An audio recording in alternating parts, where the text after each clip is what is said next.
Bonjour tout le monde. Aujourd'hui, nous allons apprendre comment faire un plan avec Onshape dans le cadre du dessin technique. Avant de commencer, il serait important de s'assurer d'avoir sur ton tableau de bord les deux fichiers suivants, soit mon premier plan et modèle de cartouche Seigneurie. Si ce n'est pas le cas, il faut le dire à ton prof afin de régler la situation.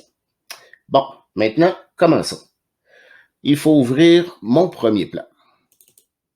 Donc, on double-clique.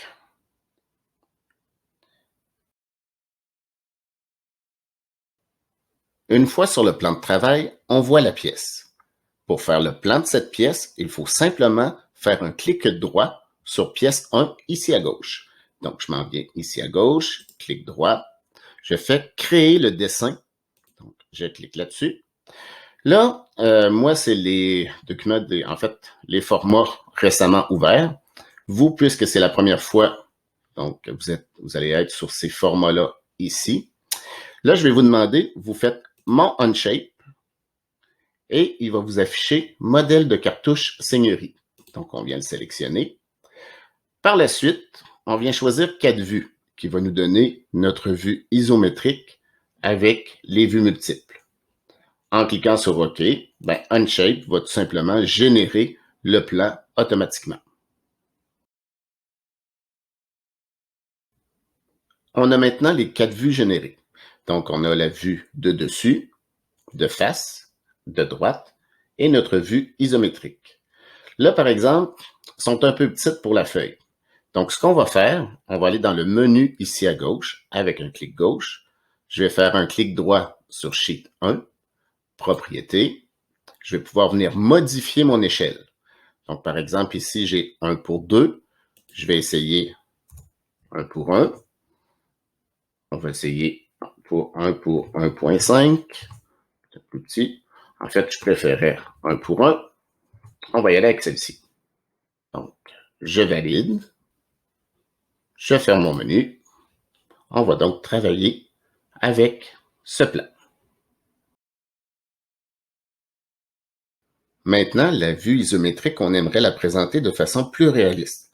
Alors, tout simplement, avec un clic droit sur la vue, ça nous fait apparaître un menu contextuel. Donc là, on va venir sélectionner « Afficher la vue ombrée ». Donc là, ici, ça nous donne notre vue isométrique avec une vue ombrée. On peut maintenant déplacer nos différentes vues. Bon, comme exemple, ici, je prends ma vue isométrique, je peux la déplacer. Donc, je vais la placer un petit peu plus dans le coin. Cependant, pour les 3 autres, il est important de savoir qu'elles sont ancrées autant verticalement que horizontalement. Ce que ça veut dire, l'ancrage, c'est que si j'en déplace une, les autres se déplacent automatiquement afin de s'aligner. Donc, je dois faire comme ça ici. Je viens me placer. Là, ici, ils sont alignés, alignés. Je vais donc travailler comme ça ici. On peut voir sur notre vue isométrique qu'il y a des lignes cachées. Pour les faire apparaître sur les différentes vues, simplement avec un clic droit sur chacune des vues, on fait afficher les lignes masquées. Bon, bien sûr, sur la vue de dessus, il n'y en a pas de lignes cachées. Mais sur celle de face, je vais faire afficher les lignes masquées et ça vient les faire apparaître. Côté droit, même chose. Je vais avoir une ligne cachée, afficher les lignes masquées. Maintenant, il faut ajouter les cotes en respectant les normes de cotation. Bon, pour faire ça, c'est simple. Je viens sélectionner l'outil cote qui est ici en haut. Je clique dessus. Il y a 2 façons de coter une ligne. Je peux simplement cliquer sur la ligne à côté. Donc, je clique une fois, une autre fois à l'extérieur. Ça vient afficher sa mesure. Je peux aussi lui demander quelle est la mesure entre 2 lignes. Donc, exemple, celle-ci jusqu'à celle-ci. Je m'en vais à l'extérieur, comme ça. Là, par exemple, je viens de faire exprès de faire une erreur. On se rappelle que dans les normes de cotation, on ne doit pas répéter 2 mesures identiques, donc 2 fois la même mesure. Par conséquent, il faut que j'en efface une. Pour faire ça, je dois désélectionner l'outil cote. Je viens sélectionner la cote à enlever. Et là, j'appuie sur supprimer, delete sur notre clavier. Je l'enlève. Si je veux continuer ma cotation, je dois resélectionner mon outil cote. Je vais prendre une ligne, je mets ma cote, je prends celle-ci. Là, regardez, la ligne mauve, ici, ça vient aligner les deux mesures.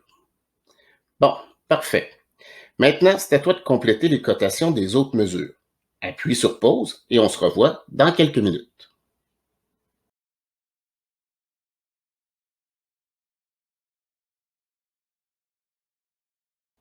Une fois que c'est fait, on doit vérifier si on a toutes nos cotes. Deux, trois petites choses à savoir, cependant.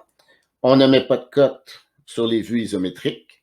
L'autre chose, vous pouvez remarquer, j'ai pas mis de cote sur mes lignes cachées. Idéalement, on ne cote pas les lignes cachées. Aussi, bon, si je prends celle-ci, je ne l'ai pas cotée pour deux raisons. La première, on a déjà sa mesure ici. C'est pour ça qu'ils sont ancrés horizontalement d'ailleurs. Ou si je pourrais la trouver en faisant le calcul de 41 moins 25, ben, je retrouve mon 16. Alors, oui, mes cotes sont toutes là.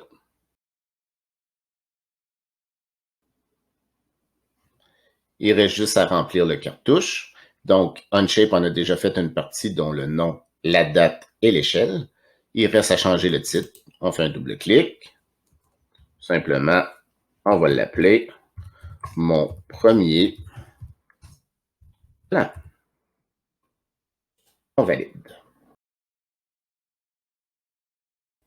Pour pouvoir remettre ton plan, il faut d'abord l'exporter. Donc, pour ça, je fais un clic droit en bas ici à gauche. Je fais exporter. Je lui donne un nom valide. Donc, tout simplement, je vous suggère d'écrire votre nom. En format PDF, c'est parfait. Ligne de construction, normale, couleur. Et moi, je vous suggère télécharger et stocker le fichier dans un nouvel onglet. On fait exporter.